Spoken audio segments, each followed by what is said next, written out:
Hello दोस्तों, तो चलिए आज हम लोग देखेंगे बिहार बोर्ड एग्जामिनेशन का है ना क्वेश्चन बैंक 2011 से हम लोग ये साइंस का प्रश्न हम लोग देखते जाएंगे। सबसे पहले हम एक नंबर वाला प्रश्न देखेंगे, है ना। तो जिसमें एक नंबर मार्क्स मिलते हैं उसी के बारे में देखेंगे। तो चलिए आइए शुरू करते हैं। 2011 आप लोग यहाँ पर देख रहे हैं, तो चलिए स्टार्ट करते हैं, है ना। तो आइए सवाल नंबर पहला क्या कहता है, वह कौन सी धातु है जिसे चाकू से काटा जा सकता है। यानी वह कौन सी धातु है जिसको हम चाकू से काट सकते हैं, तो वह सोडियम है। कौन सा धातु है? सोडियम है।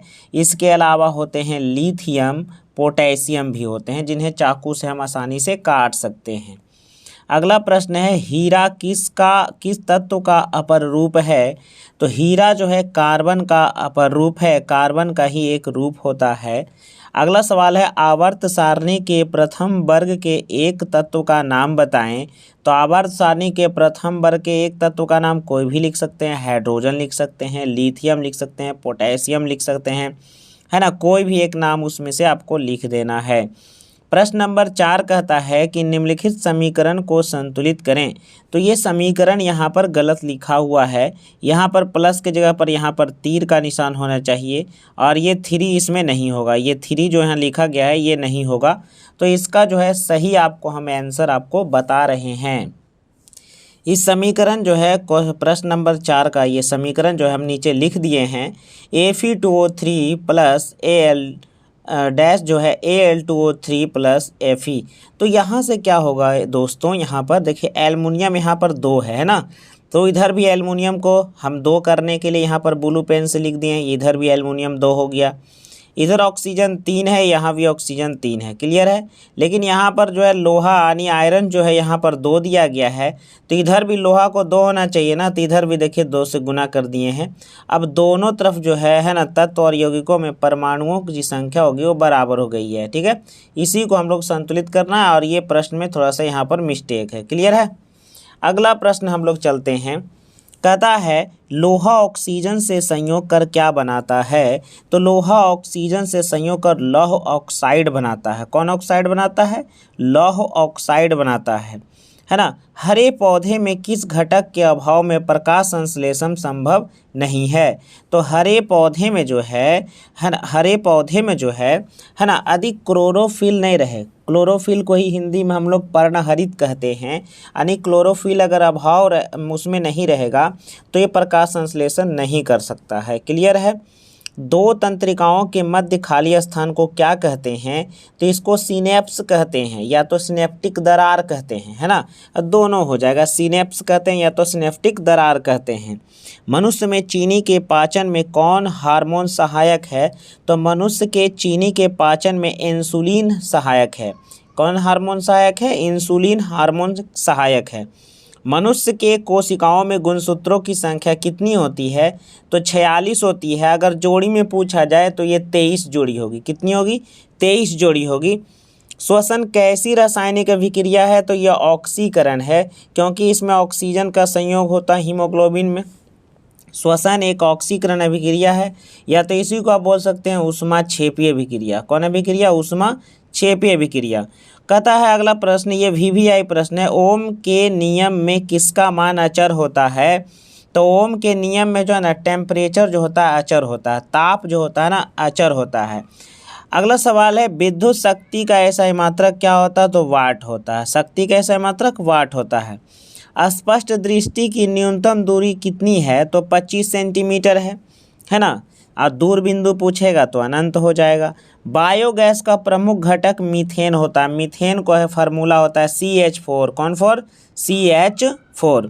वन संरक्षण का एक उपाय बताइए। यानी वन को संरक्षित रखने का एक उपाय हम बता रहे हैं कि वृक्षा हम रोपण करेंगे। ये इसके द्वारा वन हमारा संरक्षित रहेगा, है ना, वृक्षारोपण।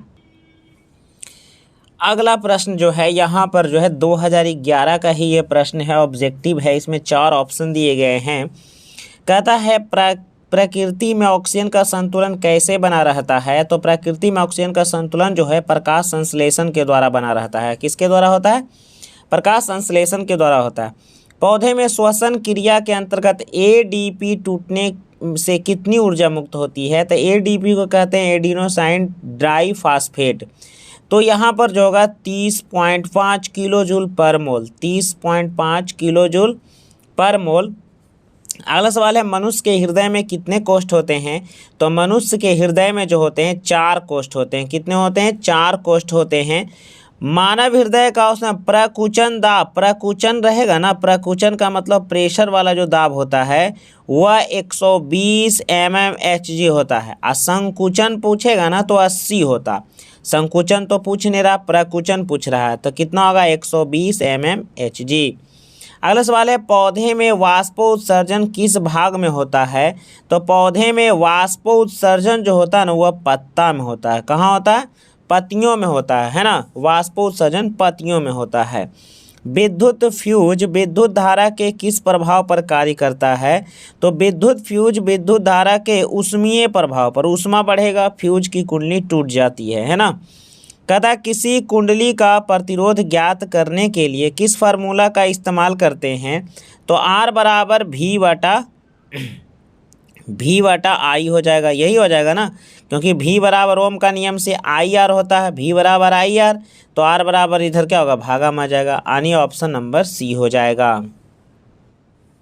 अगला सवाल है कहता है डायनेमो से किस प्रकार की धारा प्राप्त होती है? तो डायनेमो से जो है AC और DC, प्रत्यावर्ती धारा को ही हम AC कहते हैं और DC को ही हम लोग डिस्ट धारा कहते हैं। तो इससे दोनों प्रकार की धाराएं प्राप्त होती है। कहता है डेंगू उत्पन्न करने वाले मच्छर किस तरह के जल में रहते हैं? तो डेंगू उत्पन्न करने वाले मच्छर जो होते हैं वो साफ जल में पाए जाते हैं। किस जल में पाए जाते हैं? साफ जल में पाए जाते हैं। कहता बायोगैस ईंधन का स्रोत नहीं है, बायोगैस ईंधन का स्रोत नहीं है, तो इसमें से हो जाएगा आपको नाभिकीय ऊर्जा, नाभिकीय ऊर्जा हो जाएगा इसमें। अगला सवाल है कहता है हीलियम कैसा तत्व है? तो हीलियम एक अक्रिय तत्व है। कौन तत्व है? अक्रिय बोलिए चाहे निष्क्रिय बोलिए। अगला है कहता है जल में हाइड्रोजन ऑक्सीजन के परमाणु संख्याओं का अनुपात। तो हम जानते हैं कि जल का फार्मूला जो होता है उस फार्मूला H2O होता है। तो हाइड्रोजन के यहाँ पर हो जाएंगे 2 और ऑक्सीजन के हो जाएंगे कुछ नहीं तो 1 हो जाएंगे, यानी 2:1 हो जाएगा, यानी ऑप्शन नंबर बी हो जाएगा। आवर्त सारणी में कितने आवर्त होते हैं? तो आवर्त सारणी में जो है आवर्तों की संख्या 7 होती है। कितनी होती है? 7 होती है। कहता सिलिका क्या है? सिलिका, तो सिलिका का फार्मूला होता है SiO2। तो सिलिका एक यौगिक है और यौगिक होने के यहाँ पर तो दिया नहीं ऑप्शन, तो ऑप्शन नंबर डी हो जाएगा, इनमें से कोई नहीं। अगर यही सवाल में सिलिकॉन लिखा रहता तो सिलिकॉन हो जाता क्या जी? सिलिकॉन हो जाता उपधातु। कौन धातु होता? लेकिन यहाँ सिलिका दिया है बाबू, तो सिलिका दिया है तो क्या होगा? SiO2। समझ में आ रहा है ना? यस सर आ रहा है। अगला सवाल है कहता है अल्कोहल OH, इधर नहीं होगा, इधर बाउंड नहीं होता, एक ही तरफ होगा। OH किस क्रियाशील मूलक कौन है? तो एल्कोहल का होता है। OH किसका होता है? एल्कोहल का होता है। कीटोन का CO होता है, एल्डिहाइड का CHO होता है। क्लियर है? तो ऑप्शन नंबर सी होगा एल्कोहल।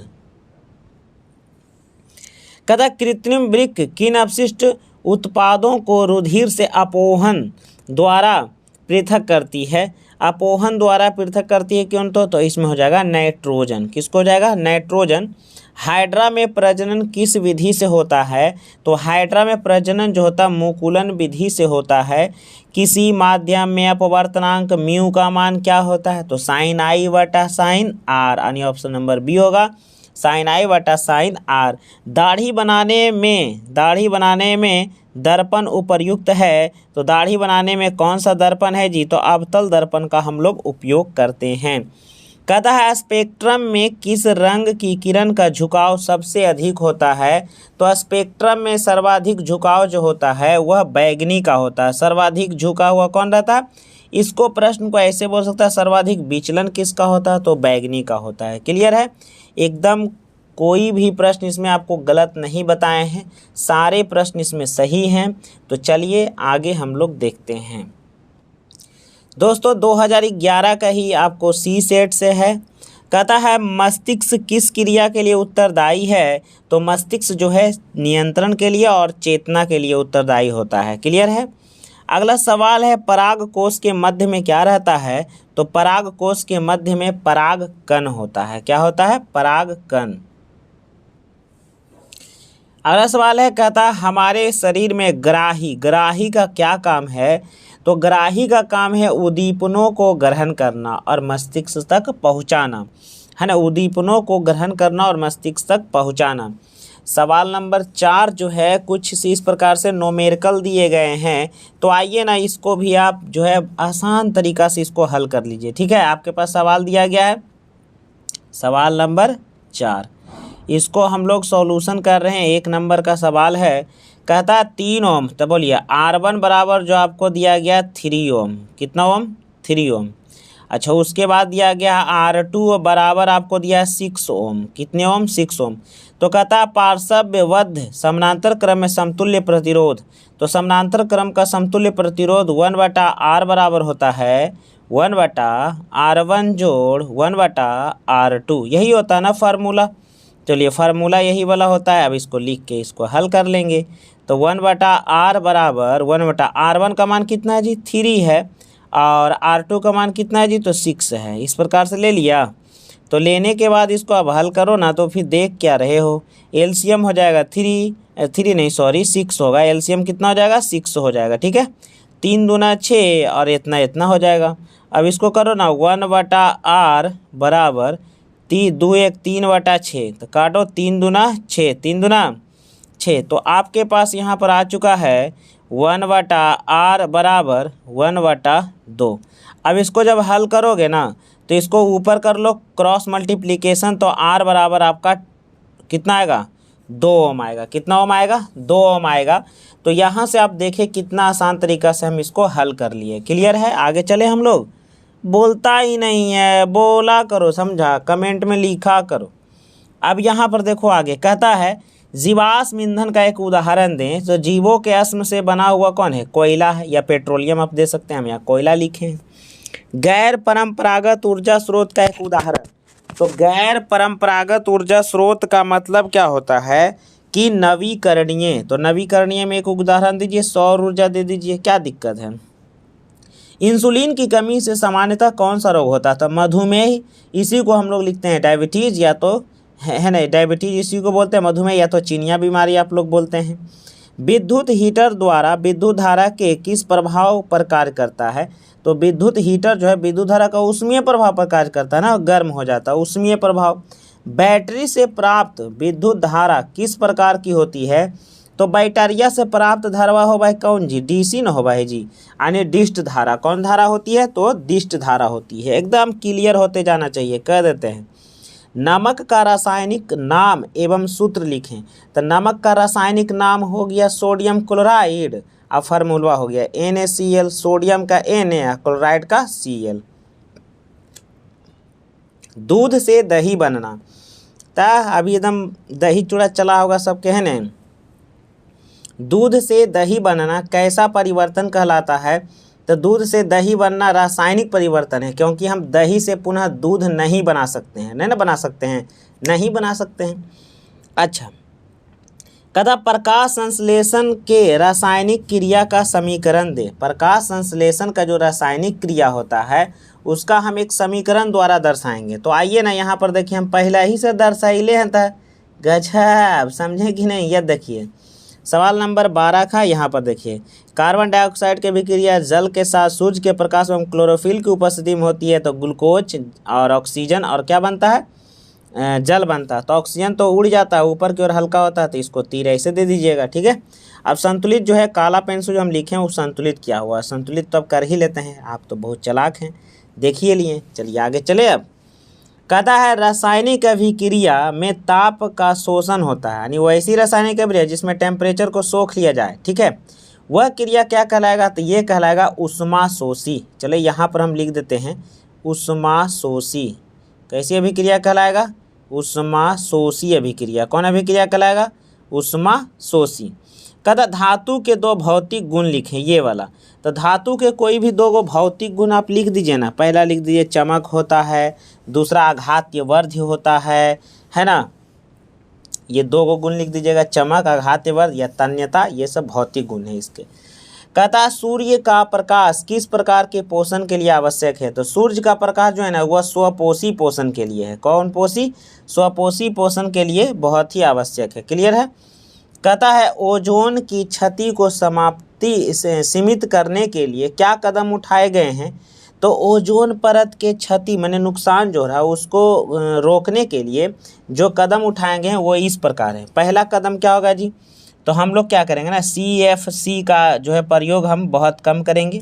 दूसरा हो गया क्या जी? तो एरिसॉल जो है ना, जो वायुयान में जो धुआं निकलता है उसमें एरिसॉल ईंधन पाया जाता है, उसका उपयोग हम लोग कम करेंगे। तब ओजोन का क्षति क्या होगा? सीमित होगा, यानी रुकेगा। क्लियर है। अगला सवाल कहता है बाघ संरक्षण योजना क्या है? तो वह संरक्षण योजना जिसके द्वारा बाघों को यानी विलुप्त हो रहे प्राणी जो है बाघों की प्रजातियों को संरक्षित किया जाता है उसे बाघ संरक्षण योजना कहते हैं। यह लागू 1970 ईस्वी में हुआ था। कितना ईस्वी में हुआ था? 1970 ईस्वी में हुआ था। क्लियर है यहाँ तक? तो ये हमारा 2011 तक क्लियर हो गया। अगला सवाल यहाँ पर देखिए, आपको कुछ इस प्रकार से दिया गया है। ये भी 2011 का है जी, अभी क्लियर नहीं हुआ था। कहता पादप में फलोयम, फलोयम जो होता है एफ, फलोयम का मीनिंग एफ से न होता है। एफ से मैंने होता है फूड, फूड मैंने भोजन, यानी ऑप्शन नंबर 1 हो जाएगा। दूसरा कहता है तंत्रिका तंतु की उत्पत्ति किस प्राथमिक ऊतक द्वारा होती है?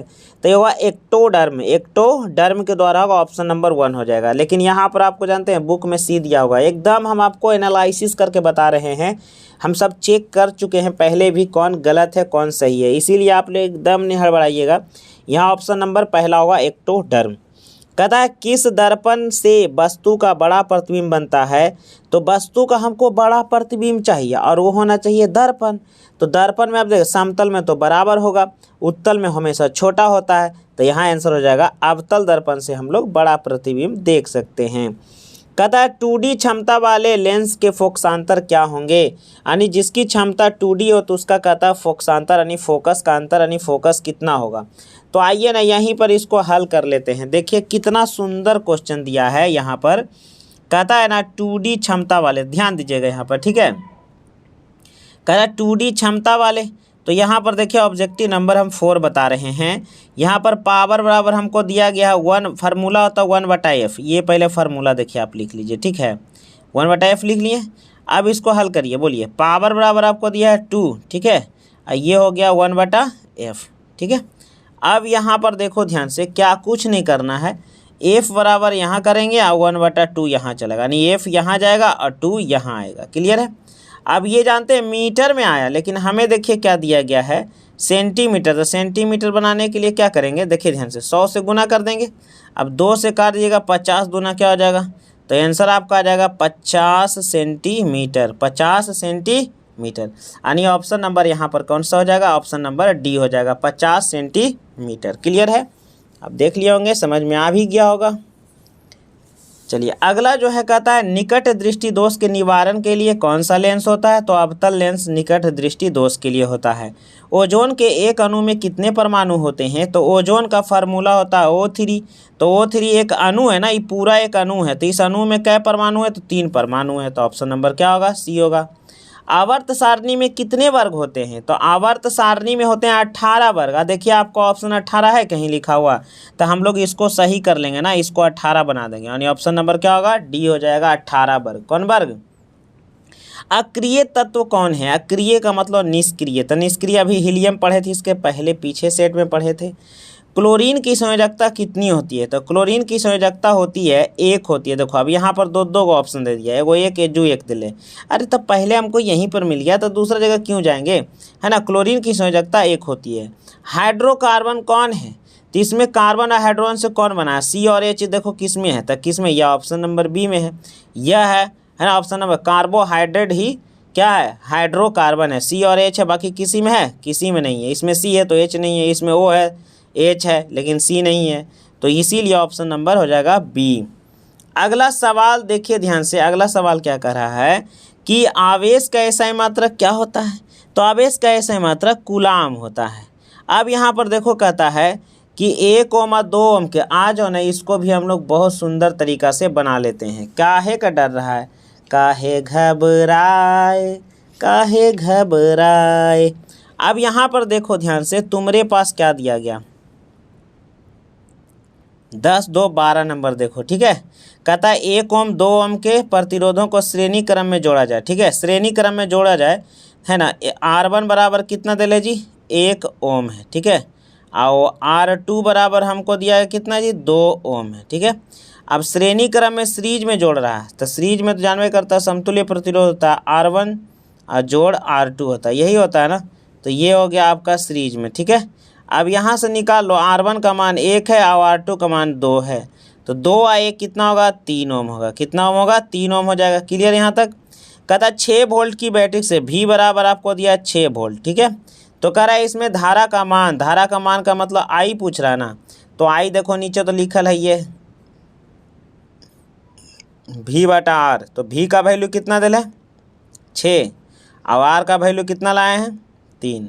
3 से काटेंगे, 3 दूना 6, यानी आपका आंसर होगा 2 एम्पियर। कै एम्पियर, 2 एम्पियर। तो ऑप्शन में आपका देख लो ना, 2 एम्पियर है कि नहीं है, ये है कि है, दिया गया। अगला सवाल है ओम के नियम का गणितीय रूप क्या है। तो V बराबर I, ये ऑप्शन नंबर बी में मिलेगा, I बराबर V/R। बाकी 3 ऑप्शन गलत है इसमें। क्लियर है। अगला सवाल है, कहता मलेरिया उत्पन्न करने वाले मादा एनोफ्लीज किस तरह के जल में होते हैं। तो मलेरिया पूछेगा तो गंदा, डेंगू पूछेगा तो साफ। ओजोन परत पाया जाता है तो वायुमंडल के ऊपरी सतह में, वायुमंडल के ऊपरी सतह में। सबसे कठोर तत्व कौन है। तो सबसे कठोर तत्व है हीरा, डायमंड सबसे कठोर तत्व है। डेंगू उत्पन्न करने वाले मच्छर किस जल में होते हैं। तो शुद्ध जल में। कौन जल में, शुद्ध जल में। प्राकृतिक चयन का सिद्धांत किसने दिया। तो ये डार्विन दिया था। कौन दिया था, डार्विन दिए थे प्राकृतिक चयन का सिद्धांत, या प्राकृतिक वर्ण देल रहता है। कहता प्रकाश संश्लेषण द्वारा किसकी उत्पत्ति होती है। तो प्रकाश संश्लेषण द्वारा ग्लूकोज की उत्पत्ति होती है।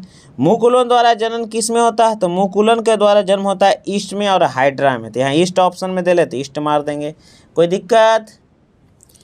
तो चलिए आइए अब आते हैं 2012। ये सारे प्रश्न जो भी हम पीछे पढ़ रहे थे वो सारे 2011 के थे। ये 2012 का जो है सेट नंबर 1 से है, ठीक है। कहता है क्या कि सोडियम जल से अभिक्रिया करके क्या बनाएगा। तो सोडियम हाइड्रोक्साइड बनाता है। क्या बनाता है, सोडियम हाइड्रोक्साइड बनाता है। अगला जो आपको यहाँ पर दिया गया है, नाइट्रिक अम्ल की अभिक्रिया कैल्शियम हाइड्रोक्साइड से होती है। तो कहता है कि बताइए इस समीकरण को ना संतुलित करें। तो आइए ना संतुलित, देखिए एकदम ये झकास, ये देखिए कितना मस्त किए हुए हैं। यहाँ पर देखिए, यहाँ पर 2 हम गुना कर दिए, यहाँ पर भी 2 कर दिए, बाकी सारा संतुलित है इसमें, ठीक है। तो इसको एक बार जरूर देख लीजिएगा। आपका सवाल जो है प्रश्न ऊपर में दिया गया और ये संतुलित करना है, ठीक है। तो हम बहुत अच्छा तरीका से संतुलित कर दिया और इसी प्रकार से एग्जाम में लिखना, ठीक है। संतुलित करना जो पेंसिल से लिखना, ये वाला, ठीक है, बाकी ब्लू पेन से, ठीक है। अगला सवाल कहता है आधुनिक आवर्त सारणी में आवर्तों की संख्या कितनी होती है। 7। जी देखिए रिपीट हो रहा है जी, सवाल नहीं हो रहा है रिपीट अब, है ना। CaOCl2 यौगिक प्रचलित नाम क्या है। तो इसे हम विरंजक चूर्ण कहते हैं। कौन सा चूर्ण कहते हैं, विरंजक चूर्ण कहते हैं। विरंजक चूर्ण को हम एक और तरीका से लिख सकते हैं, देखिए ध्यान से, इसे CaO और Cl होल Cl ऐसे होता है, होल Cl। ये भी विरंजक के चूर्ण का फार्मूला है, जरा गौर से देखिए, कभी कभी ऑप्शन में वैसा ही लिख देता है, ठीक है। कहता है एथेनॉल का संरचना सूत्र लिखें। तो एथेनॉल का तो हम यहाँ पर देखिए ध्यान से, फार्मूला हम लोग एथेनॉल का जानते हैं। क्या होता है जी, C2H5OH, यानी इसको हम लोग एथिल अल्कोहल भी कहते हैं। तब इसका संरचना सूत्र हमको लिख कर दिखाना है। तो आइए ना यहाँ पर इसका संरचना सूत्र लिख लेते हैं, ठीक है। एथेनॉल का संरचना सूत्र हम लोग लिखते हैं। ये सवाल नंबर मेरा 5 है, ठीक है। कार्बन कितना, 2 है, तो 1 कार्बन 2 कार्बन ले लिए। करा यहाँ O और यहाँ पर जो हाइड्रोजन 5 है, तो 1 2 3, ये 4, ये 5, तो 1 हाइड्रोजन 1 हाइड्रोजन 1 हाइड्रोजन 1 हाइड्रोजन, ऊपर भी 1, और यहाँ पर OH लग दीजिए। यही आपका संरचना सूत्र हो गया एथेनॉल का। किसका हो गया, एथेनॉल का। क्लियर है। कहता हरित लवक के किस भाग में प्रकाश संश्लेषण की क्रिया होती है? तो हरित लवक के ग्रणा भाग में प्रकाश संश्लेषण की क्रिया होती है। इसमें भी ये भी आंसर गलत दिया है नया बुक में। कहता रक्त को थक्का जमने में किसके कारण होता है? तो प्लेटलेट्स, या इसको हिंदी में हम लोग बिंबाणु भी कहते हैं। रक्त को थक्का जमने का क्या कारण है? प्लेटलेट्स है। क्लियर है। मानव में वाहन तंत्र के घटक कौन कौन है? वाहन तंत्र मैंने वो वहन करने वाले जो तंत्र होते हैं उनमें कौन कौन से पाए जाते हैं? तो उनमें रक्त है, धमनी है और शिरा है। रक्त, धमनी और शिरा होता है। मनुष्य में कोशिका में गुणसूत्रों की संख्या कितनी होती है? 46। गुणसूत्रों की संख्या 46। विद्युत धारा का सही मात्रक क्या होता है? तो एम्पियर होता है। क्या होता है? एम्पियर होता है। कहता किसी गोलीय दर्पण की वक्रता त्रिज्या 20 सेंटीमीटर है, तो बताइए फोकसांतर यानी फोकस दूरी कितनी होगी? तो वक्रता त्रिज्या की आधी होती है फोकस, तो ये 20 है तो फोकस हो जाएगा 10 सेंटीमीटर, है ना। कितना हो जाएगा? 10 सेंटीमीटर। क्लियर है। कहता 2 मीटर फोकसांतर वाले लेंस की क्षमता ज्ञात करें। 2 मीटर फोकसांतर वाले जो होते हैं उस लेंस की हमें क्षमता ज्ञात करना है। तो आ जाइए ना, इसकी लेंस की क्षमता हम लोग ज्ञात कर लेते हैं। तो देखिए ध्यान से, यहाँ पर सवाल नंबर जो है 12 हल कर रहे हैं। करा फोकसांतर है ना, तो पावर फार्मूला होता है 1/f। 1/f कर दिए। अब 2 मीटर लिखा हुआ है तो 1 f = 2 मीटर, नीचे हम 2 मीटर लिख दिए। अब 2 मीटर है, सेंटीमीटर मीटर बनाने की कोई ज़रूरत नहीं है। अब इसको लिखेंगे तो 0.5 डायोप्टर, यानी ये आपका आंसर हो जाएगा 0.5 डायोप्टर। 0.5 डायोप्टर। कहता है प्रकाश के अपवर्तन के कितने नियम हैं? तो प्रकाश के अपवर्तन के 2 नियम होते हैं। दिष्ट धारा उत्पन्न करने वाले स्रोत के नाम बताइए। तो डीसी करंट किससे मिला? बैटरी से या सौर सेल से? बैटरी से या सौर सेल से। कहता हमें वन एवं वन्य जीवों का संरक्षण क्यों करना चाहिए? तो हमें वन एवं वन्य जीवों का संरक्षण इसलिए करना चाहिए, देखो ध्यान से, किस लिए करना चाहिए। तो यहाँ पर हम खूब बढ़िया से लिख दिए हैं, ठीक है। क्वेश्चन नंबर यहाँ पर 15 है, उसके नीचे हम रख दिए हैं, अच्छा से इसको पढ़िए। कहता हमें वन एवं वन्य जीवों का संरक्षण इसीलिए करना चाहिए क्योंकि हमें वनों से कीमती लकड़ियाँ, है ना, O2 गैस, औषधियाँ या, है ना, औषधियाँ या इत्यादि प्राप्त होती है। यहाँ पर है, इसको हटा दीजिए, या प्राप्त होती है ना, ये सभी हमें प्राप्त होती है वन से। तथा वन जीवों के द्वारा स्थलीय आहार श्रृंखला जो होती है वह संतुलित रहता है ना। स्थलीय आहार श्रृंखला संतुलित होता है। कहता है इन जीवों से बहुमूल्य उत्पाद जैसे दांत, चमड़ा, तेल इत्यादि भी प्राप्त होता है जीव जंतुओं से, है ना। जैसे हाथी के दांत बहुत कीमती होते हैं, तो ये सभी चीज़ भी जो होता है इससे प्राप्त होता है। तो इसीलिए हमें वन और वन जीवों की हमें संरक्षण करना चाहिए, यानी उन्हें बचाना चाहिए। क्लियर है। आगे चलें। कहता है अगला सवाल इसमें नहीं, ठीक है, आगे बढ़ते हैं। पहला सवाल है, कहता लोहे की परमाणु संख्या कितनी होती है? तो लोहे की परमाणु संख्या जो होती है ना वह 26 होती है। कितनी होती है? 26 होती है। कोई बिलियन लाल लिटमस को नीला कर देता है, उसका पीएच मान कितना होगा? तो यहाँ पर देखो ना, लाल लिटमस को नीला करेगा 11, 10 और 8, यानी क्षार नीला कर देगा, ठीक है, लाल को नीला करेगा। लेकिन यहाँ पर अंत क्वेश्चन में होना चाहिए ना कि कौन लाल लिटमस को नीला नहीं करता हो, तो नहीं करता हो यहाँ नहीं होना चाहिए, क्योंकि 3 गो ऑप्शन आपका क्षार का दिया हुआ है। तो लाल को नीला कौन नहीं करेगा? तो ये करेगा 5 वाला, ठीक है। ये क्वेश्चन ही गलत यहाँ पर दिया हुआ है, ठीक है। अगला कहता है आधुनिक आवर्त सारणी में वर्गों की संख्या होती है। तो आधुनिक आवर्त सारणी में वर्गों की संख्या कितनी होती है? तो वर्गों की संख्या कितनी होती है? 18 होती है। कितनी होती है? 18 होती है। CHO अभिक्रिया मूलक को कहते हैं। तो CHO अभी हम बताए थे एल्डिहाइड, तो यहाँ पर CHO किसका हो जाएगा जी? एल्डिहाइड का हो जाएगा, ठीक है। कहता कोई तो ऑक्सीजन से अभिक्रिया कर उच्च गलनांक वाला यौगिक निर्मित करता है, यह यौगिक जल में विलेय है, ठीक है। तो यह तत्व कौन सा हो सकता है? तो सबसे पहले देखो ध्यान से, यहाँ पर जो होगा यह तत्व हो जाएगा, ये देखो कैल्शियम होता है ना, कैल्शियम जो जल के साथ अभिक्रिया कर लेता है और कैल्शियम हाइड्रोक्साइड बनाता है, जो जल में विलेय भी है और इसका गलनांक भी बहुत उच्च होता है। तो ऑप्शन नंबर कौन होगा? ए हो जाएगा। क्लियर। अलग कहता है एथेन के आणविक सूत्र में इसमें सहसंयोजक बंधनों की संख्या कितनी होगी? तो अभी हम एक संरचना सूत्र लिखे थे, है ना, तो इसमें हमें एथेन का पूछ रहा है, ठीक है। तो एथेन का ही पूछ रहा है, तो उसी का संरचना हम लोग खींच के देख लेते हैं। आप लोग को तो बिना देख ले रह लेने जाता है, आइए, है ना। तो यहाँ पर देखिए हम लोग यहाँ पर लिख लेते हैं। एथेन का फार्मूला यहाँ पर है, तो लिखेंगे C6। देखो 1 2, अब हाइड्रोजन 6 है, तो 1 2 3 4 5 6, यानी 1 2 3 4 5 6। अब इसमें देखो कै गो बाउंड है उसको गिन लो। देखो 1 2 3 4 5 6 7, यानी 7 सह संयोजक बंधन इसमें हैं। तो ऑप्शन नंबर कौन होगा? बी हो जाएगा 7, यानी 7 संयोजक बंधन।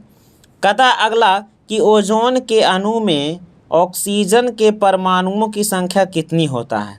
तो अभी रिपीट हुआ था इसके जस्ट थोड़ा सा पहले, ओजोन का फार्मूला O3। तो इसमें परमाणुओं की संख्या कितनी होगी? जो नीचे लटक गया वही आंसर भटक गया, यानी ऑप्शन नंबर सी यानी 3 हो जाएगा। मनुष्य में वृक्क एक तंत्र का भाग है जो संबंधित है। तो वृक्क को हमने किडनी, तो किडनी होता है उत्सर्जन, हमारे शरीर से गंदे पदार्थ को बाहर निकालता है मूत्र के द्वारा। दो तंत्रिका कोशिका के मध्य खाली स्थान को क्या कहते हैं? सिनेप्स कहते हैं। क्या कहते हैं जी? सिनेप्स कहते हैं। पराग कोष में पाए जाते हैं, तो पराग के कण पाए जाते हैं। कहता विकसित दृष्टिकोण से हमारी किससे अधिक समानता है? तो चिंपैंजी से। आंसरवा देता है चीन के विद्यार्थी घंटा, चीन के विद्यार्थी नकचिप्पा नक बैठा से रहेगा, बताइए। चिंपैंजी है रहता ना नटुआ से, चिंपैंजी से, है ना। चिंपैंजी हमारे पूर्वज हैं। कहता मुकुलन के द्वारा अलैंगिक जन्म किस में होता है? तो मुकुलन के द्वारा किस में होता है जी? ईस्ट में। एकदम रट जाओ, ईस्ट होता है, ईस्ट में मुकुलन आएगा, हाइड्राम होता है। यही दो क्वेश्चन बार बार रिपीट करते रहेगा, पगला देगा आपको, समझे कि नहीं। कहता पायरुवेट के विखंडन से कार्बन डाइऑक्साइड जल ऊर्जा देता है, और यह क्रिया कहाँ होता है? तो यह होता है माइटोकॉन्ड्रिया में, माइटोकॉन्ड्रिया में होता है। निम्न में से कौन सा पदार्थ लेंस बनाने युक्त नहीं है? तो मिट्टी से हम लोग लेंस नहीं बना सकते हैं, क्योंकि मिट्टी अपारदर्शी होता है। कहता है किसी वस्तु के वास्तविक प्रतिबिंब बनाने के लिए समान आकार का हमें, समान आकार जैसी आ गया ना, तो एकदम लेंस हो या दर्पण हो, दोनों में हो जाएगा आंसर वक्रता केंद्र पर, है ना। कहाँ हो जाएगा? वक्रता केंद्र पर हो जाएगा। सीधे समान आकार जैसी दे दिया ना, वक्रता केंद्र मार देना, ठीक है। आगे बढ़े तो अगला सवाल है सामान्य दृष्टि से वयस्क के लिए सुस्पष्ट दर्शन की अल्प दूरी, तो अल्प दूरी हो जाएगा 25 सेंटीमीटर। कहता निम्नलिखित में कौन सा पद विद्युत परिपथ में शक्ति को निरूपित नहीं करता है? कौन लिखा है? नहीं। तो नहीं में क्या होगा ना, R² कभी नहीं होगा, यानी ऑप्शन नंबर बी IR²। विद्युत धारा उत्पन्न करने की युक्ति को कहते हैं। तो विद्युत धारा उत्पन्न करने की युक्ति को हम लोग जनित्र कहते हैं। क्या कहते हैं? जनित्र कहते हैं। लघु पथन के समय परिपथ में विद्युत धारा का मान क्या होता है? तो बहुत अधिक बढ़ जाता है ना। शॉर्ट सर्किट जब होता है तो परिपथ में धारा का मान बहुत अधिक बढ़ जाता है। निम्नलिखित में से कौन जैव मात्रा ऊर्जा स्रोत का उदाहरण नहीं है? तो यह नाभिकीय ऊर्जा हो जाएगा। कौन ऊर्जा होगा? नाभिकीय ऊर्जा। अगला देखो ध्यान से, 2012 का ही ये सी है, ग्रुप सी है। कहता पराग क्रिया निषेचन से किस प्रकार भिन्न है? यानी इसका डिफरेंट लिखने के लिए कह रहा है, एक वो पॉइंट लिख देंगे। तो हम इसको लिखेंगे कि पराग क्रिया एक तरफ निषेचन लिख दीजिएगा, ठीक है। इसका डिफिनेशन देखिए, इस प्रकार लिखिएगा। देखिए इसका तो डिफिनेशन इसी में शायद सही दे रहा है, यहाँ पर देखिए, है ना। चलिए इसको समझा देते हैं, ठीक। तो इसको लिखिएगा पराग क्रिया, देखिए डैश लिखिएगा। पेड़ पौधों में वह क्रिया जिसमें पराग कोश के पराग कण को, है ना, पुष्प के वर्तिकाग्र पर पहुंचना परागन क्रिया कहलाता है। और निषेचन क्रिया क्या है? तो निषेचन वह क्रिया है जिसमें मतलब कि नर युग्मक और मादा युग्मक का संलयन होता है, यानी मिलन होता है, उसे हम निषेचन कहेंगे। तो इसको उसी प्रकार से आप लिख लीजिएगा, ठीक है। कहता उस दर्पण का नाम बताइए जो बिंब का सीधा तथा आवर्धित प्रतिबिंब बना सके। यानी सीधा आवर्धित माने होता है बड़ा, तो कौन बना सकता है जी? अवतल दर्पण। कौन दर्पण? दर्पण में अवतले होगा, अवतल दर्पण होगा। क्लियर है। अगला प्रश्न है, कहता है सरल सूक्ष्मदर्शी में किस प्रकार का लेंस कार्य करता है?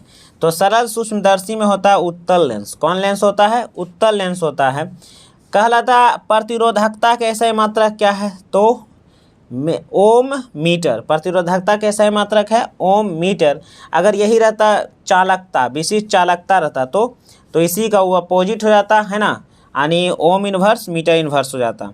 तो प्रतिरोधकता ओम मीटर, ये ओम है इस प्रकार से, मीटर लिखा हुआ है। कहता वायु में जलने से पहले मैग्नीशियम रिबन को साफ किया जाता है, क्यों? तो वायु में जलने के पहले मैग्नीशियम के रिबन को साफ इसलिए किया जाता है क्योंकि मैग्नीशियम जो होता है वो ऑक्सीजन से संयोग करके ऑक्साइड बना लेता है और उस पर सफ़ेद कलर का एक धब्बा जम जाता है। तो उसी को हम लोग श्रेष्ठ कागज़ के द्वारा सफाई कर देते हैं, जिसके कारण से वह आसानी से अच्छा पूर्वक वह स्वतंत्र पूर्वक दहन कर सके, माने जल सके। समझे? सवाल नंबर 6 कहता है इसे संतुलित करें। तो आइए ना एकदम बढ़िया से, ये देखिए ये कितना बढ़िया से लिख दिए हैं। अब संतुलित इसको करना है तो यहाँ पर हम 2 लगा दिए, इसे पीवी में 2 लगाए, यहाँ नाइट्रोजन में 4 लगा दिए, ये दोनों क्या होगा, संतुलित हो गया। तो इसको आप बढ़िया से देख लीजिएगा संतुलित करने के लिए, तो आपको आता ही है। क्लियर है? आगे कहता है कि उदासीन विलयन का पीएच मान कितना होता है। तो उदासीन विलयन का पीएच मान 7 होता है। मेंडलीफ ने अपने आवर्त जो सारणी तैयार करने के लिए कौन सा मापदंड अपनाया? तो मेंडलीफ जो है कौन रहा था, परमाणु द्रव्यमान और नियम लगाया था। कौन नियम? परमाणु द्रव्यमान। कहता 1 किलोवाट घंटा कितने जूल के बराबर होता है? तो 1 किलोवाट घंटा होता है 3.6 × 10⁻6 जूल के बराबर होता है। प्रकाश के चाल के पदों में अपवर्तनांक की डिफिनेशन दीजिए। तो ये देखिए आप अपवर्तनांक को म्यू द्वारा सूचित करते हैं। म्यू बराबर हमने यहाँ पर लिख दिया है c/v। तो c माने हुआ प्रकाश का वेग, v का मतलब होता है जिस माध्यम की बात कर रहा है उस माध्यम में प्रकाश का वेग। ठीक है? तो इसका डिफिनेशन हमको देना है दोस्त। इसका डिफिनेशन हम कैसे देंगे, समझे कि नहीं? तो इसका डिफिनेशन हम लोग देंगे इस प्रकार से कि निर्वात में प्रकाश की चाल, ये देखो है निर्वात में प्रकाश की चाल तथा किसी माध्यम में प्रकाश की चाल के अनुपातों को हम उस माध्यम का अपवर्तनांक कहते हैं। क्लियर है? कहता वन संरक्षण एक कारगर उपाय सुझाव दो, यानी वन को संरक्षित हम कैसे रख सकते हैं? तो अधिक से अधिक हम वृक्षारोपण करेंगे तो हमारा वन जो है संरक्षित रहेगा, है ना, ठीक ढंग से रहेगा। कहता है जब लोहे की कील को कॉपर सल्फेट के विलयन में डुबाया जाता है तो विलयन का रंग कैसा हो जाता है? तो यहाँ पर ध्यान दो, है ना, विलयन का देखो, कॉपर सल्फेट किसको डुबाया जाएगा? लोहा को। तो कॉपर सल्फेट होता है नीला रंग का, और लोहवा जब एक मिलेगा तो कॉपरवा को बाहर कर देगा, तो कॉपर को यानी यहाँ पर बन जाएगा कहाँ? Ferrous sulphate. तो उसका रंग कैसा होगा? हरा हो जाएगा। कैसा हो जाएगा? हरा हो जाएगा। हमारे अमाशय में अम्ल की क्या भूमिका है? तो हमारे अमाशय में अम्ल की भूमिका जो होती है भोजन का पाचन करना है। अम्ल की भूमिका जो है भोजन का पाचन करना है तथा पेट में पाए जाने वाले यानी बाहर से कुछ सूक्ष्म जीव आ जाते हैं उसको भी क्या करता है? वो मार देता है। क्लियर है? आयोडीन युक्त नमक का उपयोग की सलाह क्यों दी जाती है? तो कहता आयोडीन युक्त नमक सलाह इसलिए दिया जाता है तो घेंघा रोग से बचने के लिए, घेंघा रोग से बचने के लिए। अगला कहता है DNA की प्रतिकृति बनना जनन के लिए क्यों आवश्यक है? तो DNA की प्रतिकृति बनना जनन के लिए इसलिए आवश्यक है क्योंकि DNA के द्वारा पता चलता है कि हम किसके वंशज हैं, हमारे पिता कौन हैं, हमारे माता कौन हैं, हम किस वंश से रिलेटेड हैं। तो ये DNA के द्वारा ही पता चलता है, यानी हम अपने पूर्वजों के बारे में जान पाते हैं। इसीलिए यह जनन के लिए बहुत ही आवश्यक है ना। देखो अगला सवाल कहता है मस्तिष्क उत्तरदायी होता है किसके लिए? तो ऑप्शन देखो यहाँ पर ऊपर दिया गया है, ऑप्शन ऊपर लिखा है। तो मस्तिष्क सोचने के लिए, हृदय स्पंदन के लिए, शरीर का संतुलन के लिए, यानी इनमें से सभी, यानी ऑप्शन नंबर कौन हो जाएगा? तो ऑप्शन नंबर 4 हो जाएगा, इनमें सभी के लिए। अगला सवाल कहता है निम्न में से कौन मानव में मादा जननतंत्र का भाग नहीं है? तो ये हो जाएगा शुक्रवाहिका। शुक्रवाहिका जो होता है पुरुषों के लिए होता है ना, शुक्रवाहिका किसके लिए? पुरुषों में होता है। पराग कोश में क्या पाए जाते हैं? तो पराग कोश में पराग कण पाए जाते हैं। पराग कोश में क्या पाए जाते हैं? तो पराग कण पाए जाते हैं। कहता घोंघा किस समुदाय का प्राणी है? तो घोंघा है मोलस्का है। किसका है? मोलस्का, यानी रेंगने वाला है। घोंघा मोलस्का का है। तो कहता है अगला, उड़हुल किस प्रकार के फूल हैं? तो उड़हुल जो होते हैं ये द्विलिंगी हैं। उड़हुल कैसे हैं? तो ये द्विलिंगी पुष्प होते हैं। कयलिंगी होते हैं? द्विलिंगी पुष्प होते हैं। प्रकाश के परावर्तन के कितने नियम हैं? तो प्रकाश के परावर्तन के होते हैं 2 नियम। कितने नियम होते हैं? 2 नियम होते हैं। निर्गत किरण और अभिलंब के बीच के कोण को क्या कहते हैं? तो इसे हम निर्गत कोण कहते हैं। क्या कहेंगे? निर्गत कोण इसको हम लोग कहेंगे। कहता है 1 मीटर फोकस दूरी वाले उत्तल लेंस की क्षमता कितनी होगी?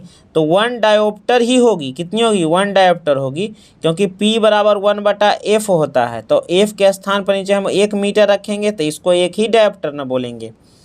कहता है हीलियम परमाणु के बाह्यतम कक्ष में कितने इलेक्ट्रॉन होते हैं? तो हीलियम परमाणु के बाह्यतम कक्ष में 2 इलेक्ट्रॉन होते हैं। अरे हीलियम का जो बाह्यतम कक्ष है और पहला कक्ष है दोनों एक ही होता है ना, 2 होता है। कहता अमोनिया के अणु में नाइट्रोजन और हाइड्रोजन के परमाणु की संख्या का अनुपात।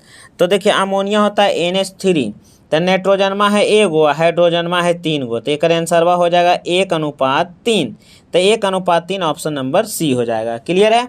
अगला सवाल जो कहता है कार्बन क्या है? तो कार्बन एक प्रकार का क्या है जी? तो कार्बन अधातु है। कौन धातु है? अधातु। याद रखना ये अपवाद में है, कार्बन और हाइड्रोजन अधातु होते हैं। CHO अभी आया था इसके जस्ट पहले, CHO एल्डिहाइड। कौन हाइड? एल्डिहाइड होता है। अब यहाँ पर जरा देखो, एक यहाँ पर दे दिया, चलो इतना में बन जाएगा, ठीक है। कहता 12 वोल्ट, चलो यहाँ पर आ जाओ। V बराबर दे दिया तुमको कितना, देखो यहाँ लिखते हैं, V बराबर दिया तुमको 12 वोल्ट। क्लियर है? और Q यानी कूलाम बराबर आपको दिया है C बराबर जो है आपको दिया है कूलाम बराबर। तो कूलाम बराबर, चलो Q ही लिख दो। कूलाम बराबर कितना दिया? 2 कूलाम। ठीक है। तो कहता है इसको आवेश करने में यानी W बराबर कितना होगा, यानी वर्क तो आपसे पूछ रहा है कितना हुआ। वर्क बराबर क्या पूछा? वर्क पूछ रहा है। तो वर्क बराबर होता है V इंटू Q होता है। तो बोलो ना V का मान कितना है? 12 और इसका मान है 2, यानी हो जाएगा 12 दूना 24 जूल। यानी आपका आंसर हो जाएगा ऑप्शन नंबर सी, 24 जूल। कितना जूल? 24 जूल। अगला देखिए यहाँ पर से क्या कर रहा है कि यहाँ पर जो है ना 10 ओम और 20 ओम के 2 प्रतिरोधक का श्रेणी क्रम में, तो श्रेणी जब लिखा है जी सीरीज, तो सीरीज में सीधा इस दोनों को जोड़ दिए तो 10 और 20 कितना हो जाएगा, यानी आपको आंसर होगा 30 ओम। कितना हो जाएगा? 30 ओम। अब यहाँ पर देखो ये बहुत इंपॉर्टेंट, ये तो जानता प्रश्न देखना, जैसी 484 रखना वैसी मार्क एकदम पूरा चलाना। ठीक है। तो यहाँ पर देखो पहले हमको जो लिखा हुआ है उसको लिख लेंगे। ये 10, 5, 15 नंबर का सवाल है ना। P बराबर आपका दिया है 100 वाट, शक्ति बराबर 100 वाट है। अब वोल्ट बराबर आपको दिया 220 वोल्ट। ठीक है। तो कह रहा कि उस बल्ब के तंतु का रेसिस्टेंस निकालें, R निकालें। R निकालना है तो R बराबर क्या होता है फार्मूला, है ना। तो चलो R बराबर फार्मूला देखो ध्यान से हमें निकालना है। तो एक फार्मूला होता है P बराबर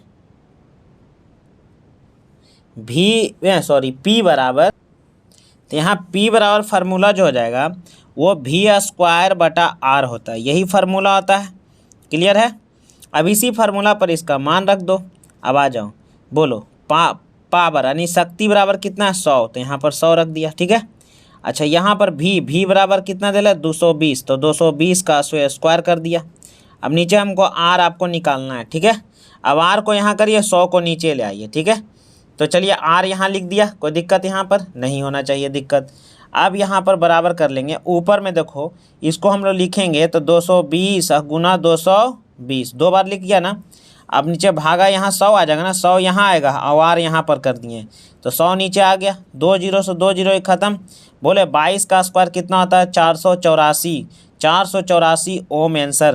यानी ऑप्शन नंबर आपका कौन सा हो जाएगा? तो ऑप्शन नंबर आपका बी हो जाएगा, 484 ओम। ये क्वेश्चन बहुत बार पूछ चुका है, समझे दोस्त, मेरे दोस्तों याद इसे रखेंगे। ठीक है। तो ये प्रश्न बहुत बार आ चुका है और आप लोग तो सेट मारे ही हैं, तो सेट मारे होंगे क्लास में, तब देखे होंगे बहुत बार ये क्वेश्चन आया कि नहीं आया। अगला कहता है गर्म जल प्राप्त करने के लिए हमें सौर जल उष्मक का उपयोग किन दिनों नहीं कर सकते हैं? तो बादलों वाले दिनों में, ये भी कोई पूछने का सवाल है। यानी बादल वाले दिन में हम सौर ज्वाला कैसे उत्पन्न माने कि कैसे उपयोग करेंगे? कहते नाइट्रोजन के परमाणुओं के बीच कितने सहसंयोजक होता है? नाइट्रोजन का फार्मूला होता है N2, तो नाइट्रोजन ऐसे होता है, तो इसके बीच में जानते हैं 3 बंधन पाया जाता है, यानी ऑप्शन नंबर सी हो जाएगा। ठीक है। कहता व्यंजन का फार्मूला कौन है, C6H6 जस्ता एवं तनु हाइड्रोलिक अम्ल की अभिक्रिया के फलस्वरूप कौन सी गैस होगी।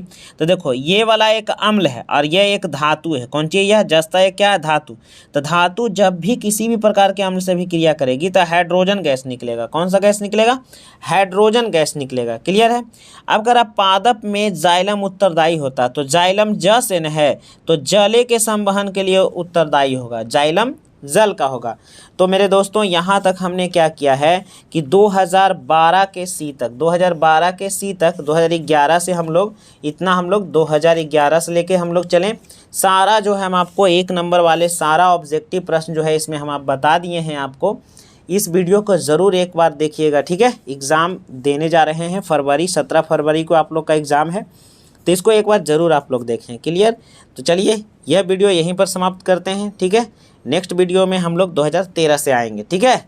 तो देखिए इसको लाइक करिए और हमारे चैनल को सब्सक्राइब कर दीजिए, ठीक है।